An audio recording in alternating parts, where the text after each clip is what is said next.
we are. We're so lucky to have Chef James with us. Chef, welcome back. Hello, so good to be back, Becky. Thanks for having me. It's so great you're here and so grateful that you get to support us, Hippie Moms, because we are trying our best to swim upstream against the currents of ultra processed foods. And it's hard as a mom, keeping not only nourishing our families, but nourishing ourselves. And I think from a chef's perspective, we would love to know more of your wisdom of what you see and talk to us like, if we're going to eat better and more nutrient dense, where can we put our focus? Like, what are the things that can really help make a difference? And we've talked about this a little before, but I want to go deeper this time. Like, how can we make these changes in our lives by, baby steps? What are some baby steps that you've seen and that you've done? Yeah, it's such a great question. I think it's so interesting because we're in this day and age where we have more information more readily or easily available to us. But if anything, I don't find it making life simpler. I actually find it making it more overwhelming. Yes. Right? So on many levels, it's like, if you're dialed into any of the social networks, you're probably seeing like, well, how many people are saying don't eat vegetables, or don't eat this or don't eat that. And I'm all about just quieting that down and really trying to get back to our own body's wants and needs. And if you think about it, our bodies are Homo sapien. Homo sapien came about, 300,000 years ago, something like that. And our bodies basically that we live in now were created and established then. And so there's these communication pathways that have been with us from that time and continue to develop. And we call that the lingual response. And it's really just our senses. It's touch, it's eyesight, it's hearing, it's taste. And when we mindfully eat, we tap into that ancestral knowledge. And it's a communication pathway that works only if we eat our food. And it's really key, though, to do it mindfully. And so one of the simplest things we can do to kind of reconnect with our bodies is just simply don't do other things when you're eating. Just focus on eating, focus on being surrounded by really good people, positive people, people that make you feel good, because we want to be in a positive or parasympathetic state when we're eating, right? So we can absorb and digest our food properly. But more importantly, we want to be mindful about, well, every bite we make, because we are being subjugated by the marketing out there. We are absolutely influenced. There's a great quote by this professor of archaeology. His name's Dr. Bill Schindler, and he wrote a book called Eat Like a Human. And this quote is, "We are the only species in the world that looks to someone else on what to eat." Now, that really gets kind of like, wow, hard hitting when you think about how many species there are in the world. There's nearly 9 million. So out of 9 million, we're the only one that doesn't know how to eat. And so for me, I look at that and I go like, well, we did once. We did know it once because we're animals just like every other species to a degree. And so it's like, we did know, we obviously messed it up with all the marketing and the ultra processed foods. And so how do we not go back? Because I don't think it's about going backwards, but I think it's about, well, how do we just tap more of that ancestral knowledge and bring it to our present modern day lives? And so that does embody like, okay, eating your food versus swallowing capsules. As an example, because when we swallow capsules, and I'll just use salt as an example, when I put salt on your tongue, that salt, your body, if I put it on your tongue, your body will tell you that it wants more or less, and it will stop me because the salt will literally start to taste different on your tongue, right? If I put it the first time, you'll be like, oh yeah, that's good. Maybe second time, it might still taste good, but by the third or fourth time, it will not taste good. The taste of the salt changes and your body starts rejecting it. Whereas sorry, I'm fighting a cold. Whereas when you add a salt tablet into your mouth, you swallow that, you bypass that communication pathway. And then, 20, 30 minutes later, you're like, why am I bloated? And it's because you got too much of something. So we just don't, it's almost like we don't recognize our taste buds and these senses as something more than what they are, but they are an established way of communicating with our body on what it needs or doesn't need. And I'll even just to kind of make this point, really land, I'll even use the physical. Like, so when we are trying to lift things that are heavier than what our body is capable to do, what happens with our grip? We lose our grip. And so that is the body's way of protecting itself, just like with our senses, because ancestrally, when something had flavor, that meant it had nutrition. And now with ultra processed foods, that's confusing for us. But Right. if you eat, and here's the other big tip is if you eat food that is an ingredient versus foods that have ingredients, and Mm. you eat those foods mindfully, your body will start to regulate on how much it needs of something and what it wants or doesn't want. Yes. Oh my gosh, I believe that so much. It's so intelligent. But yeah, we bypass those signals from, we're not paying attention, we're watching TV, we're on our phones or, eating at our desks, whatever that is. Like there's so much wisdom in just mindful eating that I didn't even think about that.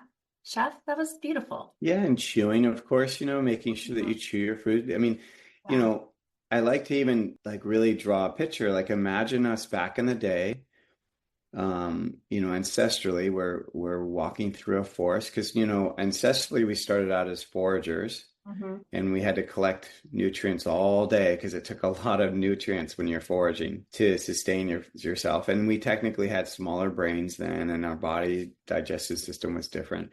But then we became scavengers. And when we were scavengers, we did have some animal meat, but we were getting it after the predators had it. So we were getting some muscle meat, but we weren't getting three very important things that changed our entire structure, which was when we became a predator, we had a tool. We started getting three things: blood, organs, and Mm. fat. And those are very calorie, and nutrient dense foods. And those are what changed our entire chemistry, changed our anatomy, changed our brain size. It made it so that you and I can talk now. And so this idea, if you go back in time and you just kind of even hypothesize it, well, what happened is you imagine you're walking through a forest and you hear something first. You hear something fall from a tree. You turn your head. What was that? Right? Now you use your eyes. So one starts with your hearing, then you use your eyes. You're now looking, well, where did that fall from? Oh, what's that hanging in that tree? It's very bright. It looks very plump.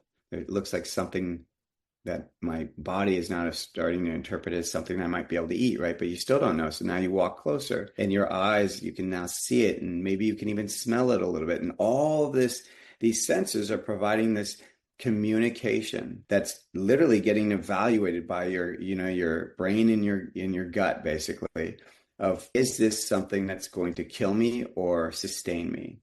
And Mm. then now you get closer. Now you're touching whatever that thing is, and it's plump, and which insinuates that there's something juicy inside. And then you put it towards your mouth. You maybe bite into it. The juices are going down your mouth. Now the flavors are deepening. They're enhancing. As you chew, they deepen more. Once again, communication. Do I want more of this or less of this? And these are things we absolutely take for granted. We just Oh my assume like, gosh. oh, well, these are automatic.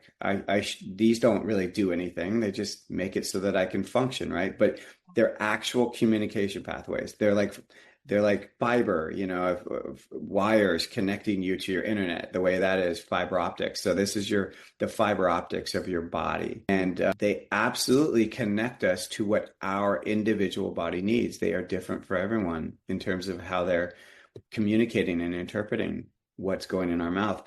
And so I always tell people I get it if you have food addictions. I get it if you're struggling on what decisions to make, because it is a very confusing world. But where we do have power is in how we eat our food and what we choose to eat. We Hmm. do have that power. We just have to kind of sometimes be either a little bit more disciplined. Yeah. We have to be a little bit more conscious or mindful, how whatever word connects people the most. Well, what I'm hearing too that I think is so important for us to bring awareness to is that we, like you said, we're looking outside of ourselves to tell us what to eat. We're not listening to what it is that our body wants. And just to have that relationship with your body and that wisdom and that knowledge, it almost as if, we can move through addictions. We can move through these things when we start to really connect to ourselves. But we have to slow down. Like that's another thing. Like that's another issue with food these days is it's convenient. Everyone wants Absolutely. convenience and quick, and spending hours in the kitchen for so many people are just not important, or life is busy. But is it too busy? It's like we've almost forgotten that we need that nourishment, and that I don't know, investing in that to me is everything. I don't know. I've Well, just Go ahead. No, I think you're right. And I think there is also this expectation that just because we need to eat, that we also need to love cooking. And I think that that's sometimes what's getting us into trouble is we think that if you don't love cooking, then that kind of puts pressure on you. And then you probably more than likely have stress around it. And then you probably end up eating out very often because you're trying to avoid that stress. But the truth is that just because we eat does not mean you need to like cooking, that cooking can be just functional. And what I try to advise to people is instead of thinking about that you need to love cooking, what you instead want to think about is loving the environment that you're cooking in. So we still need to eat from home. We still need to control the ingredients we eat. So it's kind of impossible to get away from that. It's really Absolutely. hard to be healthy eating out. Yep. Truth. Right. So Hmm. if that's our truth, then what we need to focus on is what is the environment when we are cooking for ourselves. And that could be you listening to this podcast or your favorite podcast. That could be listening to your favorite music. That could be like co-cooking in someone else, where you're doing like a co-op style cooking. I mean, you can really, that could be cooking with your kids, making it like a family experience. There's just so many ways that you can change that environment so that you are enjoying yourself. And then remove the other things that might be stressful, because for some people it's stressful to cook from recipes. Yeah. So I say just change your perspective. Don't look at recipes. Think of it as a formula. So what do we need in our meals? What's the structure of our meals? Well, we need protein. Mm-hmm. Okay, what protein are we eating tonight? That's up to you. It could be fish, could be chicken, could be tofu, could be whatever it is your diet follows, but you just need something that's protein based, right? Then what else do we need? Well, we need some fat. Mm-hmm. What fat are we using? Could be coconut, could be ghee, could be lard. It's once again up to your diet. Mm-hmm. Then what else do we need? Well, depending on what else you follow, that could mean that you need vegetables. That could mean that you need some kind of starch or grain or resistant starch, depending on your diet. But either way, you're just looking at it as like, okay, I have 4 categories that I have to fill. Technically it's 2 to 4, depending on your diet, right?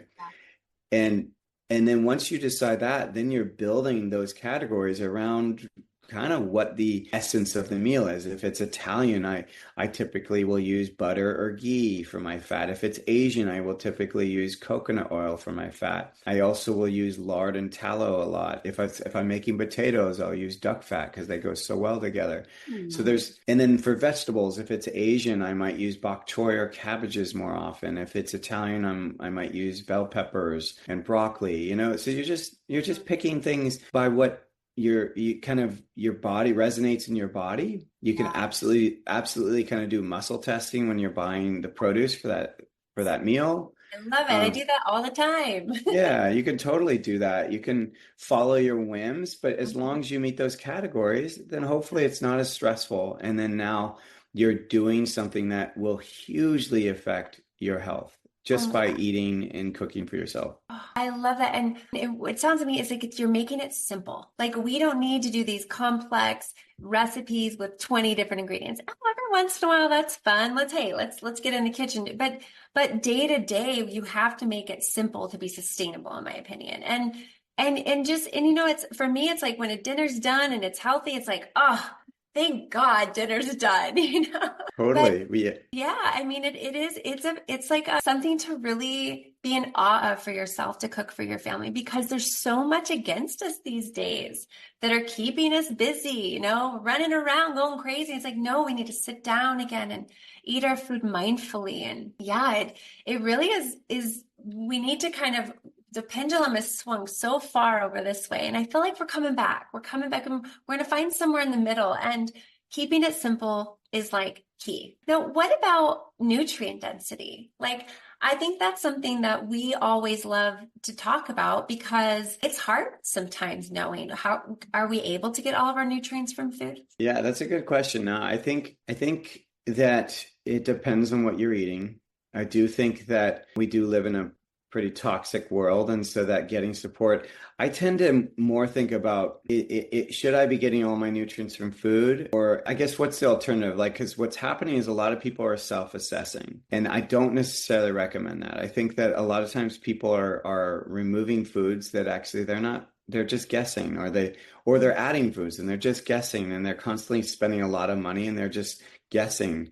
And it's so much more time effective, so much more financially effective if you just find a practitioner that you really resonate with and just get tested, like actually get the tests that you need. But in general, I do find that if you are eating whole foods, not just actual whole nutrient-dense foods, that you're going to be way better off than most people. And what I'm looking for when I'm eating whole foods is I'm looking for animal-based products personally. That's what I look for. So and I actually love including fish. I think fish is really important too. But I look towards whole animal or whole fish. So I'm a big fan of not just doing the muscle or the fillet. I really believe that it's whole animal that's missing from our diets. And it's one of the reasons why so many people are having chronic illness. Yeah. There's an interesting kind of sad fact is that when we process meat at most meat processors in the US, only about 50% of that animal is being used. So all the nutrient dense organs. So when we talk about organs, we're talking about everything but the bone and the muscle. So basically, majority of those organs are getting sadly thrown out. There are a few where they get there are some processors that use 100% of the product. But I was just at one in Wyoming, and they confirmed, they're like, yeah, we throw out about 50% of the animal. They just literally throw it out. And it's a huge issue. When we talk about being pro-planet or making sure that we're being humane, one of the things I think that truly is the most planetary, most humane thing you could do if you're already killing an animal is to use the whole animal. Yeah.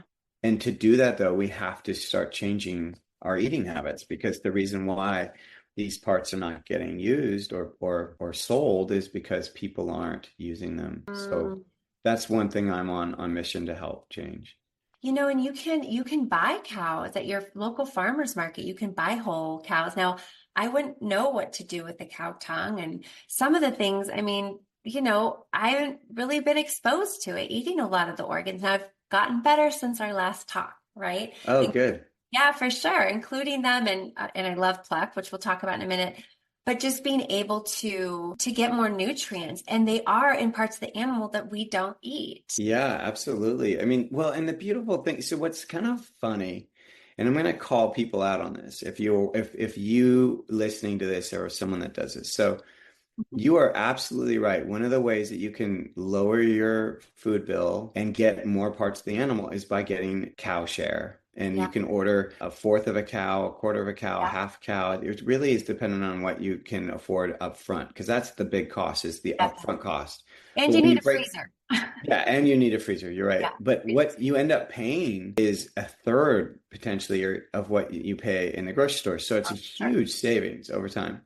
But here's what I'm going to call people out on. Okay. So a lot of times people are using, their search engine, their internet, Google, for like, how do I stop losing my hair, right? They'll do searches, and then they'll do what I was talking about earlier, where they'll self-assess, of like, well, how do I get rid of this, instead of actually getting tested, right? Yeah. Well, why can't they do the same thing with how to use that cut of meat or how to use that organ? Like, why is it that the internet is only good for certain things and not others? The beautiful thing about AI is you can now put into AI, this is what's in my kitchen or in my refrigerator, and it will churn out like 3 or 4 recipes for you to use that with.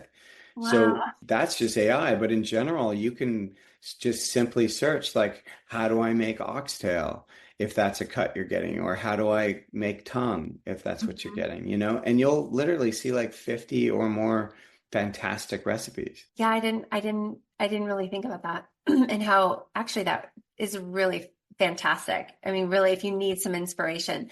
But it's not something that we've been used to. Like, we have to get out of our comfort zones here. At first, but what's so fascinating, and we see this a lot with pluck, is so I was talking about our senses earlier. Well, in our taste is part of that. So we have salty, sweet, bitter, and sour as the 4 tastes that we all grew up learning about. Well, there's a 5th called umami, and that is what organ meats are. Organ meats are very much umami. And it's a unique flavor. So what happens when you get a food that is umami, because other foods are umami, like mushrooms have umami, tomatoes do. There's lots of other foods that do. But when you get those flavors, what it does, it actually brightens the other flavors. So it actually will make food taste better. We get that comment with pluck all the time, is that that's the only seasoning that people are using or changing the dish with. But the feedback is like everyone wanted seconds that night, or everyone thought that the dish was so amazing, and they felt like they were tasting this dish that maybe had been made many times over. It was almost like they were tasting it anew. And that's the umami and the organ meats. And what's also really cool is it's also your portal into supporting kids who are picky into becoming more adventurous. Oh my gosh, let's talk about that for a minute, because Okay. that is everything. Yeah. So when we have picky eaters, of course it's behavioral. There are some behavioral things around picky eater. Like I was a very picky eater growing up, and I would say that it was my way of control. Growing up in an atmosphere that was sometimes chaotic, so it was my way of controlling. So there is that. But there's also the physical, and it's really our palates. So when we are picky, we are skewing salty sweet, because we live in America, and most processed foods, that's what they are. They're salty and sweet. So a picky eater is really stuck. It's almost like they're just stuck in those with those kind of flavors. So the way into starting to shift a picky eater's palate is to introduce the other three flavors: bitter, sour, and umami. So we get feedback all the time from people and from practitioners who are supporting their clients that all they did was tell their clients start using pluck for their kids, who some of them might be spectrum, who are very really sensitive to texture and new foods. And so they're just saying, use the same foods that you're currently having your kid eat, but just use this seasoning that's very umami centric. And it's absolutely what's happening is the kids' palates start to open up a little bit. They start to be more available to try new foods. We see the same thing happen when we remove foods from our diet. So like sugar control detoxes, or when we remove sweet from our diets. Yeah. I used to do this one when I had a meal delivery service in LA many years ago. It was called the Sugar Control Detox, and it was basically a diet where we were removing foods from people's normal eating habits. And so we would remove sugars or any kind of sweeteners. We were removing very sweet foods. We were removing grains and starches. And so basically people were eating kind of that formula I said earlier. So they were eating protein, they were eating fat, they were eating vegetables, and then they were eating some resistant starches. But that was kind of it. The only fruit they were allowed is like berries, like blueberry, blackberry, and raspberry. That's it. Not even strawberry. So nothing too sweet. And in 2 weeks, their palate recalibrated to the point where before they started it, they could have 3 glasses of wine and they could barely finish a half. And that's because we removed all those foods that convert into sugar quickly in their blood, and we kind of basically were giving them very low glycemic foods. Anything that was now high glycemic or highly sweet, they truly could taste. And so they could, like strawberries were suddenly like a dessert again. So it's really fascinating. Our palates, once again, it's another thing that we undermine and we think is not as key to the issue or to the solution as we might think. It really is a way to get through. The key is you just don't want to rush it. You don't want to go too fast.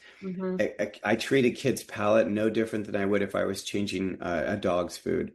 Like if anyone has a pet, you know this. You can't change to a new food too quickly, or they'll get sick. Yeah. They might get diarrhea or whatnot. Well, the same is with someone's palate. Is they can't go from 0 to 100. So what you do is, if you're giving them, let's say, one trick is you can put a little bit of sauerkraut juice for the sour into something they already eat. So let's just say if they eat ketchup with their chicken nuggets, that's their go-to food.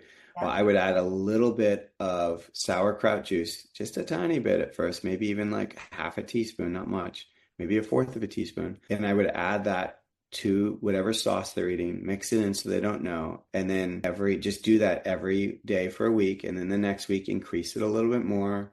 Maybe add some pluck for the umami. Like start just doing it slowly. So you do it very small amounts at first and then ease into doing larger amounts. But you'll see their palates start to open up. Oh my God, I love that so much. I mean, it really actually gives us an action, a small little action that we can take to help our kids. And I love that you said 2 weeks, because I've learned recently the taste buds, they're renewed every 14 days. And so we have that opportunity to change our palate. And I love the idea of the sauerkraut juice and something just starting with really small little changes. I mean, that's so doable. Absolutely. And if you think about it seasonally, there's really no, I mean, I think I'm accurate in saying this, there's really no vegetable or even really a fruit that is consistent through the year if you're truly eating local and seasonally that fits one category all the time. Like if you think about it, most winter greens are more bitter than they are sweet, whereas summer fruits are sweet.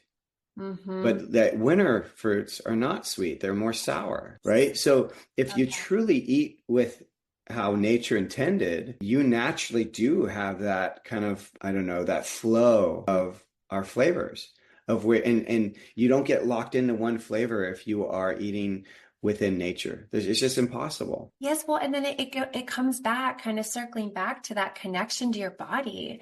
Like I know, like in the winter, it's like I want stews and soups and broths and, teas and spices. And, in the summer, it's more like fresh vegetables and salads and grilled meats. And, it really is when you can get into that flow with yourself and your body, and you're not looking anywhere outside. You're starting to just come in and listen. And I love what you said, because I mean, sometimes I take a bite of like cake or something at a birthday party and I'm like, this is so sweet. Like, who wants this?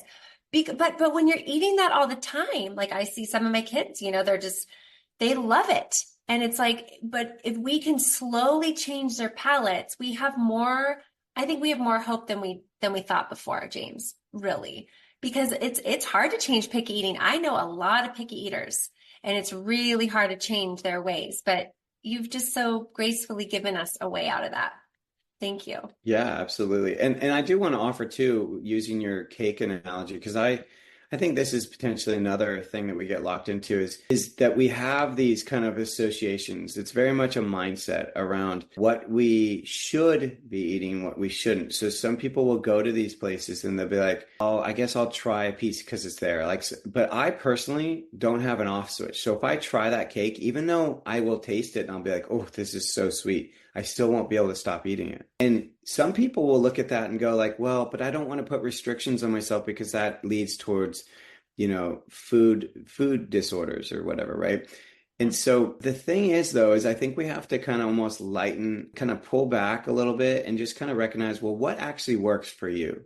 Like I have learned over the years that it really is like all or nothing for me. So it's for my health, I just need to not bring it into the house. Because I struggle with an off switch. Okay. So it's not about me that restrictions are bad. It's me kind of just emotionally acknowledging that, you know what, I'm old enough now to know what works or doesn't work for my body. Right. And I'm going to just take ownership and accountability for that. And that's, that is an adult, mature way of looking at ourselves. And I think I offer that everyone kind of like explore that within themselves and not just have this hard, extreme views of like, well, but if I say I won't eat, if I don't eat anything and I don't do it in moderation, then that means that I'm going to have an eating disorder. It's like, no, not necessarily. Like moderation doesn't work for all of us. Yeah. And it's okay to be really specific about what does work or not. I love that. And you got to tune in really to find out what does work for you. And what I love so much about what you shared, it goes back to, I think a foundation of Hippie Moms is, when you can set yourself up and take care of yourself, your kids are seeing that. They're watching you, and it's hard to do both. It's hard to say, to buy a bunch of crap food and be like, don't eat that. It's like we're the gatekeepers and we have to really decide what's coming in and what's not, what is and what's not. And I love that because I'm the same way. If there's like brownies just there staring at me, like I can feel those addictive tendencies. So it's like better not to even, just set myself up and not have it. And it's rigged, right? The system is rigged against us. So this idea that, well, I'm just going to use my, willpower to not eat it. It's like, that's pretty hard to do. Like willpower is not something that works very well. Or I'm just going to do a little bit, but that little bit will sometimes steamroll into a lot of it. So it's like, it's okay. It's okay to kind of be all or nothing. But I think it has to be serving you. It's like, and ultimately what it comes down to for me is, well, what's my why? Like, what is the desired outcome? Is my desired outcome to kind of like not do hard things and stay in a comfort zone? Then yeah, then moderation works really great. But my desired outcome is to thrive and to live a long life so I can be there for my kids. Like it really is ultimately them. I want to be a part of their life, but I don't want to be part of their life from the bed in a state of illness. I want to be thriving and physical and present. Yeah. And so Amen. my choices stem from that. Not eating something sweet is actually a really easy thing to do when you're why. Yeah. Yeah. And you're connected to that. Yeah. No, I love that so much. I love that. Yeah. I really resonate so much. And I don't want to be a burden on my kids either. I want to be there for their grandkids. I want to be running around my grandkids all over. I share that with you so much. So I'd love to just kind of now go into like pluck a little bit because I love pluck. The people that I've introduced pluck to love it too. And it really not only is it delicious, but it's super nutritious. And so kind of give us a little overview of pluck and then we'll talk about where people can find it, how they can use it. Yeah, absolutely. So pluck was my answer to becoming a father, really. And it was my way of kind of doing what we've been talking about, trying to get those nutrient-dense foods into my kids, but as effortlessly as I could. Because the reality is, and I've talked to many parents like this, is we can make the best food. You can make pâtés, you can make all this nutrient-rich food, but if your kids don't eat it, then it's gone to waste, And the reality is many of us grew up with a lot of stress around food. We were kind of told to clean our plate because someone out there was starving. It's like, and most of us are not doing that to our kids now. We're kind of just trying to create environments that are not as stressful. And my thought around that is not necessarily to co-create picky eating and giving your kids everything they want. My kind of solution to that is, well, just make one meal a night. Don't make 2 or 3 different meals for different pickiness. Yeah. That's one thing. But then the other thing is make sure you're making choices that fulfill your needs, but everyone's needs. So for me, how that translated was, well, I know that organ meats are Mother Nature's multivitamin. I know that they are the most nutritious food in the world. Yet I also know that if I make it just straight as a pâté or liver and onions, that my kids won't eat it. So my job was to solve that. And so what I did was I took freeze-dried and powdered organs from 100% grass-fed cows that we already find in capsules. We already find this material in capsules. But what I did was I pulled it out of the capsule and I combined it with red mineral salt and spices and herbs. And this way it was now a seasoning. So I'm now getting us to eat it versus swallow it, which we talked about earlier. I'm now making the organ meat taste good because the seasonings are really flavorful. And then I'm also making it so you don't need to know how to cook it. So you could even have, because we all have this happen as parents, we have those days that go sideways. We have to order out. We get that pizza and you feel kind of like, my kids are getting pizza tonight, don't feel as good about what they're eating, but okay. Well, now I get to sprinkle pluck on there and I'm like, well, we're eating pizza, but they also just got the micronutrients from organ meats. Oh my gosh. And it's that easy. It's like if you can salt it, you can pluck it. Like it's literally that easy. I love that. Yeah, and it's like microdosing, but if you're doing it every day, like you're getting more nutrients than you ever would from your food. It seems just too easy. Well, that's the goal though, is like, because we get that kind of feedback of like, oh, does it really taste like, liver, or I don't want it to taste like that. And I'm like, no, you don't understand. I made it for you. Like for anyone out there that's like sensitive to organ meats or is skirmish about like touching them. I'm like, no, this is your entry point. If organ meats are the gateway to nutritional abundance, pluck is the gateway to organs. It's so easy. And it does not, we designed it so it wouldn't taste too organy, like too metallic or like liver sometimes does. Mm-hmm. Like one thing that's really important to understand is, so most seasonings, if you look at the ingredients, so seasoning blends is what I'm talking about. But if you look at the ingredient list, the first ingredient will more likely than not be salt. And that's Mm-hmm. because salt is cheap. So Yeah. they fill their product mostly with salt, and then they are adding seasonings to the salt. So most blends are salt with seasonings. Well, pluck, the first ingredient is onion. The Mm. second ingredient is organ meat. And then the fourth ingredient, depending on what variety you get, is salt. So Mm. I like to really inform people like one of the reasons pluck tastes so good as well is because it's truly a seasoning with salt versus a salt with seasoning. Mm. That's a big difference. It really is. Yeah, yeah, yeah, it is. And these and you have and I saw recently you have a new one, a spicy one. I don't know how long you've had it, but I am really excited about that one. So you have four different flavors, We right? have four now, and we have more coming. But yes, there's a zesty garlic that's also autoimmune protocol, which means it has no nightshades and no seeds. So that's a really fun one, and Mm. it's got a very unique flavor. It's kind of very ranchy.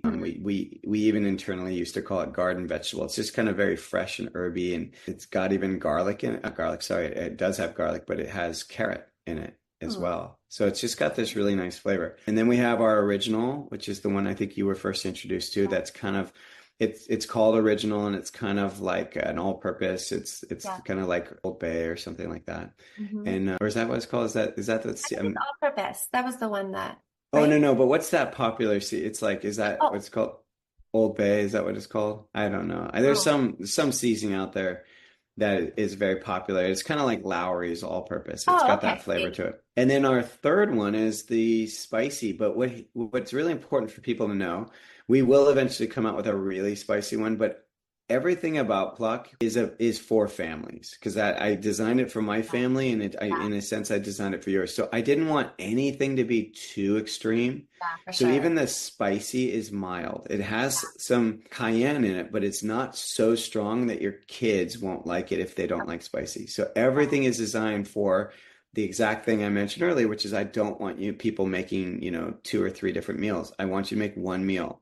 Yeah. So that's how Pluck is designed.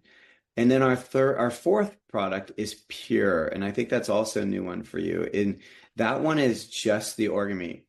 And we designed that because there are definitely people out there that can't do certain spices. They might have their favorite spice blend, Yeah, and so what we did was we just gave you the organ meat so you could make your own Pluck. that's cool. And the other cool thing is that you can also give Pure to your pets because it has no salt, no seasoning. So you can even sprinkle it over their food and they will go crazy. I have a cat that is kind of picky, and she'll eat, I don't know, there'll be food in her bowl and she'll just meow as though she wants to be fed. And I'm like, it's right there. Why don't you eat it? And then I go, oh, we call her the organ cat. We're like, oh, you want some Pluck. So then we'll sprinkle the Pure on top of it. And I just do a pinch, but then she goes and eats. Like she Oh, loves it. So I it love just goes to show you how much animals love organ meat too. They do. Oh my gosh. I know I feed them more organ meat than I feed my family. I'm sad to I know, but we're taking baby steps, James. We really are. And and after our last conversation, I was putting more, like I get liver from the farmer's market and I freeze it and I was grating it and put it into my burgers and stuff like that. So there are little things, but I haven't gotten, and I love chicken liver pate, but I haven't got any further than that.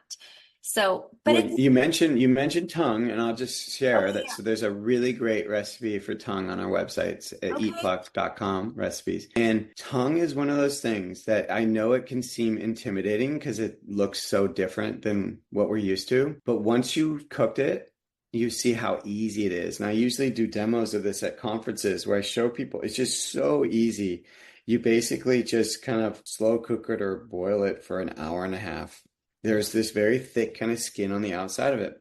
And by boiling it, that starts to peel away. And what's underneath is actually closest to muscle meat than any other organ Really? in the animal. So tongue and heart are the closest to muscle meat because we have to remember whenever we're talking about familiarity, we're also talking about texture and taste, right? Well, texture is huge. One of the reasons people have issues with liver is the texture. So I would even recommend if someone's starting for the first time with organs, you already just mentioned grating the liver into the ground meats. That's something we talked about previously. But the other thing you could do is just have chicken hearts. So chicken hearts, if you're making a sauce, like a spaghetti sauce, you use chicken hearts like you would a mushroom. You only use like two or three, not tons. Chop them up just like you would a mushroom, dice them or whatever, and then throw them in the sauce. And I promise you, no one will know they're there. Not a single person. And the same goes for once you get tongue, like the muscle of tongue is not only more delicious than muscle meat, it's also cheaper. So it solves and it's more nutritious. So it solves three things right there for most people. More nutritious than muscle meat, cheaper. So it's not as costly as that, $25 ribeye, and it's more delicious. It has better flavor. So, but where do you get tongue? Like, that's another thing. You can get it online for sure, but some stores, depending on where people live, some stores have more and more, they have these parts of the animal in a freezer section. So I noticed, for example, they're at the Whole Foods, the local Whole Foods for me, what they do is they have their meat section, and then they have, of course, the areas where they have all their muscle meats, but then there's one freezer that has like the bones and part livers and hearts and all the parts of the animal that are awful, or not AW awful, but OFFAL, like the Yes. organ meat section. Thank And you. there will usually be a tongue in there. Wow. Yeah, that's where I find I haven't seen a tongue, but I get chicken feet from a broth. Oh, nice. Great collagen. Yeah, right. So, but I have never asked about the tongue, so I'll look. And then I'll talk to my local farmer too and see if I can. Yeah, I mean, and I'm that's the open other to it. thing, is Yeah, you just ask. You just ask. When yeah. in doubt, just ask. Just ask. Yeah. No, I think it's great. And I know the next time, because there will be a next time that you come on our podcast, and I'm evolving, slowly. And I think and I just want to tell my listeners, the best place to start is Pleck. Like, it really is. That helped me get on my journey, and my kids love it too. And it is delicious. So, and you have some really cute spice stars on your website, my friends. You have to check them out. I totally bought them before I called. I was like, I need to get those. They're so cute. Yeah, they definitely make it easier just to have on your countertop. And then you can kind of pick what your mood is, because we have a green, red, and yellow one. They represent the three flavors. Yeah. We will have some shakers coming out right now. Pluck is sold in bags, and we will have some shakers coming out in either December or January, and depending on when this comes out. And then we're also starting our own podcast. Yeah, so tell us about that venture, James. I'm so excited, which I'll make sure they have the link. You have links to all this, my friends. You can go on the show. Yeah, no, thank you. It's called Everyday Ancestral, and the concept is that we're taking from the past, the best of the past, and we're bringing it to our present. And it is connected to what we already talked about, but I am a firm believer, and I know there's many people out there that are like, oh, we have to go backwards, and I'm not about taking steps backwards. I believe it's not about discarding the past, and it's not about pretending that we're not in the current state we are. We are in this current state of where people are mindlessly eating, where we have nutrient void food, and we're eating more ultra processed foods than we're not. I'm not trying to deny that that's not happening, but the key is, well, how do we still live these lives but make different choices? And my kind of belief is that a lot of the best stuff is in the past, but there are ways that we can bring it to the present. And I mean, technically, Pluck is an example of this. Organ meats are a food of the past. Well, how do I bring them to the present? I don't bring them in their current state. What I do is I use modern technology of freeze drying and powdering, and that's how I bring them in. So it's not about discarding the past or pretending the current state is not what it is. It's about seeing, how do we connect those dots and find what resonates for us and bring that in. And, ancestral isn't just about food. Ancestral is about connection. Yeah. It's about breath. It's about sound. It's about love. It can be literally, it's really about humanity. So when I say everyday ancestral, it's about bringing the best parts of humanity into the present. I love it. I love it. And I'm with you. I'm with you in that so much. And it just, we just have to begin taking steps in the right direction, and like you said, it's waking up, it's becoming more connected to ourselves, to our bodies, to our families, to stop being so distracted and numbing, and really start to engage and participate in this beautiful life that we get. And we have to put that energy and that love towards our health. And I love so much that it does feel so overcomplicated, but I think there's ways that we can we can kind of come back together and listen to your podcast and start to really understand how can we bring these ancestral ways into our lives now. And that's because that's when I say hippie moms, it's not like we're back in the, we're doing, LSD and going to, that I'm not against that at all. You have a good time. But it's how do we become a modern version of this earth lover of this freedom, this free spirit, and it's coming into bringing that into our motherhood now, today, in this, and that's, we're all on our own journey and we're all taking steps. I really do have hope in the world. And I think I'm seeing it over in mainstream media, like things are coming out. People are starting to have more conversations about the toxins in our food. And I mean, I feel like we're so ahead of our times in a way, but it's starting to shift. And so, and Pluck is also, being born to let modern humanity have a chance at eating something delicious and nutritious, because not only is it convenient, but it's super easy to use. And absolutely. Yeah. Absolutely. Sadly, I've been a professional chef and in this field for over 20 years now. And it still goes back to one thing, is we vote with our money, so if there's something you don't want to be influencing you negatively, if there's something that you don't want on those grocery shelves, then just stop buying it. And it's truly, that is what will move the needle the most. Amen. Oh my gosh. So much on that note. Thank you, James. Absolutely. Thanks for having me. So great for you to hear. Okay, so I'm going to make sure all of our friends have our links to the podcast, to Plug, and to the recipe for tongue. I might need some support there, so I might reach out to you. But otherwise, thank you so much for being here, James. Okay, we'll see you next time. Bye. Bye.